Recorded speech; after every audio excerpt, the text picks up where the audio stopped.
I mean, what do y'all want me to say, man? Just when you thought that my man had it going on, he blows it. Russell Westbrook, man, fumbles and gives away the game last night as the Lakers lose at home to the 76ers. But I got to talk to the bosses, ladies and gentlemen, because I watched the post-game interview from Russell Westbrook, and it was pretty disrespectful.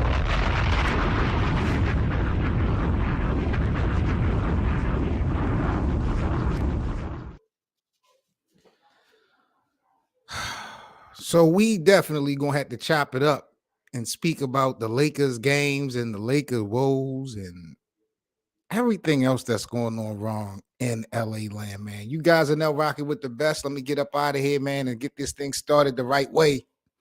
Best of Seven Sports Talk, man. I am your host, Seven Mitchell. As always, salute again to the NBA community. We doing it live this morning, January 16th, 2023.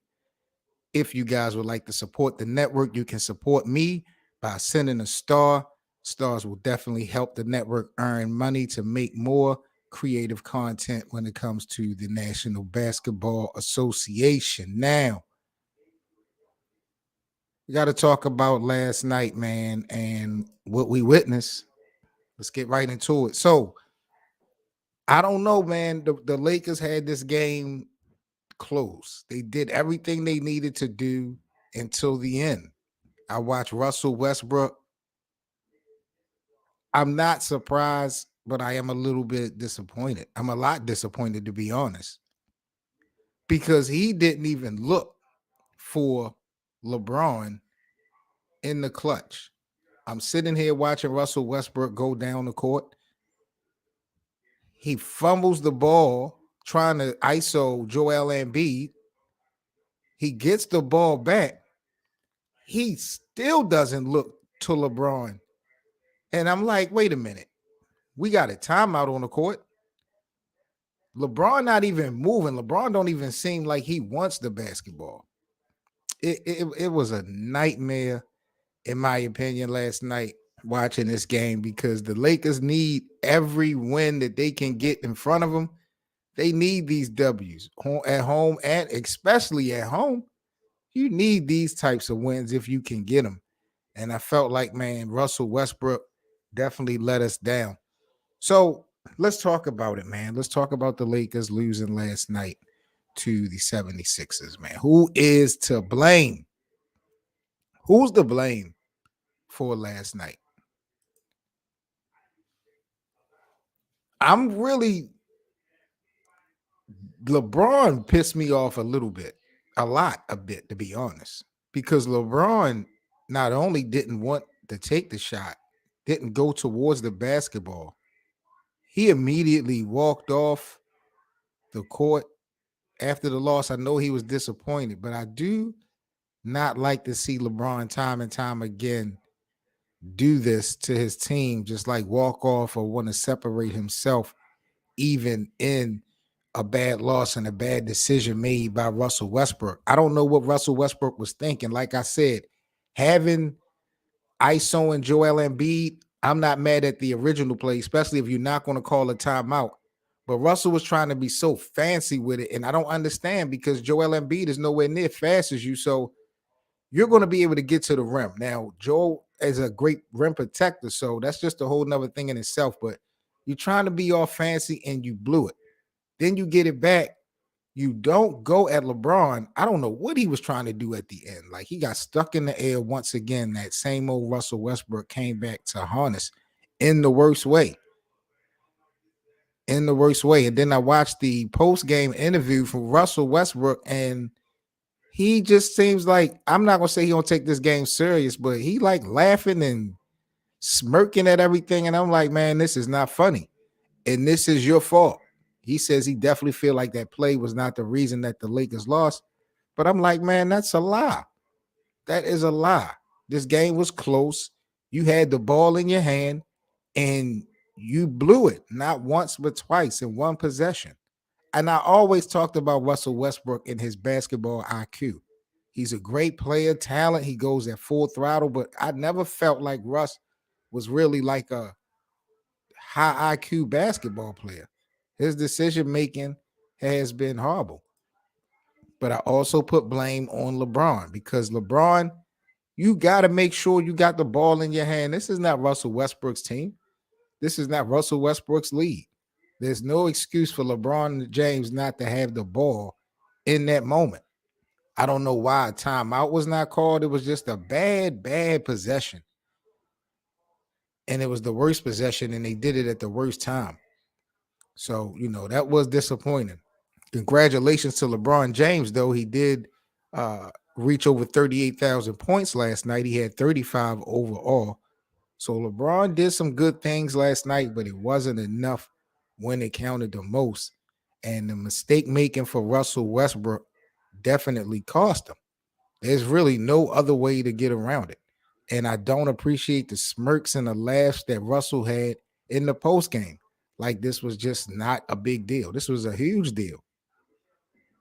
The Lakers need every win that they can possibly get, especially at home. And this was a good test because you had Harden on the floor, you had Embiid on the floor, you had Maxey on the floor. You don't have a lot of guys. The Lakers are definitely not at full strength. But when you got these games close, there is no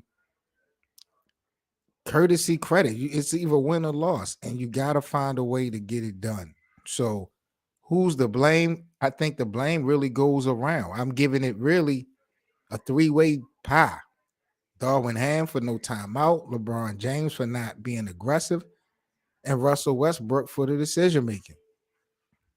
Now, let's talk about LeBron's disposition, man, because I watched LeBron James as he walked off the court real early. Like I said, there's not a lot to speak on with that. I just don't like the way LeBron do that, bro. I'm going to keep it a buck with y'all. I don't really like to see LeBron walk off away from the team in a loss or want to sit himself, separate himself on the basketball court. Everybody's human, but he's done it too much. Like it's kind of like predictable. And I don't think it's a good look, just being honest.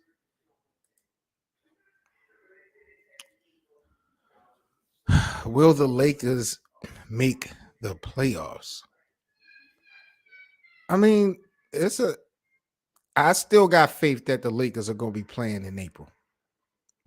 I do. I really do. I don't know if it's a simple fact of them being able to kind of change this roster around. Mind you, they are playing pretty well right now, and they don't have a lot of pieces that they normally would have. So I would like to see improvement with the roster as far as shooting. But if you can't guarantee me shooters coming into this ball club, I'm willing to ride with the team that the Lakers have if decision making can continue to be good.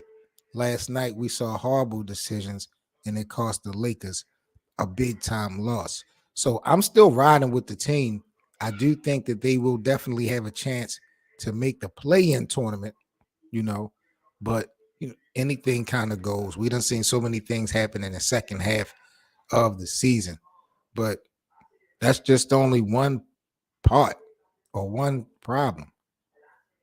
Once we get into the playoffs, then what? But I do like the Lakers' chance in the playoffs, man. Don't nobody really want to see LeBron and them in the 7-game series, to be honest. So that's my thoughts, man, on Russell Westbrook and the Lakers' performance last night, man. Pretty disappointing. But at the end of the day, man, I blame him, LeBron, and Darwin Ham. I did not like LeBron's disposition as far as walking off the court early, once the game was over, immediately leaving his team behind the way he do. Like, I just don't like that look. The optics is bad. But I do think the Lakers will still make the playoffs. Make sure you guys follow the kid, man. Seven Mitchell in the building. This is the Best of 7 Sports Talk. I'm on Instagram and on Twitter. If you guys enjoy daily NBA content, and if you're new to the channel, subscribe and hit that notification bell. Smash that like button, man. Appreciate you guys, man, coming through this morning. Just wanted to chop it up and just give my thoughts on this whole situation with Russell Westbrook and how he pretty much just dropped the ball last night with the decision making, not even going at LeBron James in the end. No timeouts called, but I'm mad at LeBron because, again, LeBron James didn't even seem to want to take a shot at the end, which is definitely not typical of the King LBJ. But congratulations to him moving closer to Kareem on the all-time scoring leaders list, all-time in the NBA. So 7 Mitchell here, man. This is the Best of 7 Sports Talk. About to get up out of here. I will catch you guys later on this evening. Make sure y'all check out the new podcast episode with myself and Sports to the Wire. They join me for podcast episode 156 of the Best of 7 Sports Talk. We had a great conversation, a bunch of slick debates that we had. So make sure y'all check out the podcast episode. It's available on all your favorite listening platforms. I'll catch you all guys later on. Peace.